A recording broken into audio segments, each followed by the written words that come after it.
Sir, ಒಂದು ಕಡೆ ಸಿದ್ದರಾಮಯ್ಯನವ್ರು ಹೇಳ್ತಾರೆ 5 ವರ್ಷ ನಾನೇ ಸಿ ಎಮ್ ಅಂತ ಹೇಳಿ, ಇನ್ನೊಂದು ಕಡೆ ನೀವು ಹೇಳ್ತೀರಾ ಹೈಕಮಾಂಡ್ ತೀರ್ಮಾನ ಏನಿರುತ್ತೆ ಅದೇ ಮಾಡ್ತಾರೆ ಅಂತ ಹೇಳಿ.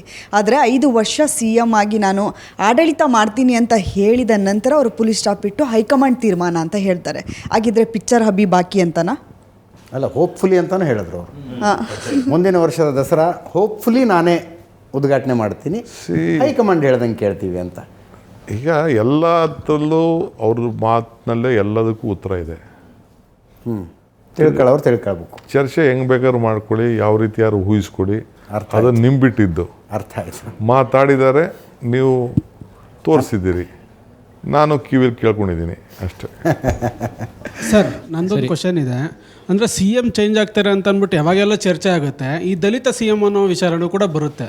ಅಂದರೆ ನಿಮಗೆ ಪರಿಹಾರವಾಗಿ ಕೌಂಟ್ರ್ ಕೊಡೋಕ್ಕೆ ಅಂತಲೇ ಈ ರೀತಿ ಚರ್ಚೆ ಶುರು ಆಗುತ್ತಾ ಹೇಗೆ ಅಂತ? ಅಂದರೆ ಸಿ ಎಮ್ ಬದಲಾವಣೆ ಬಂದಾಗೆಲ್ಲ ದಲಿತ ಈಗ ಖಾಲಿನೇ ಆಗಿಲ್ಲ, ಚರ್ಚೆ ಯಾಕೆ? ಅಂದರೆ ಚರ್ಚೆ ಬಂದಾಗ ಅದೊಂದು ಇರುತ್ತೆ. ಖಾಲಿನೇ ಆಗಿಲ್ಲ, ಚರ್ಚೆ ಯಾಕೆ ಅಂತ.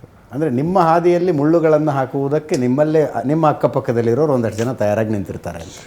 ಯಾಕೆ ಅದು ಸಮಸ್ಯೆ ವಿಚಾರನೇ ಇಲ್ಲ ಈಗ.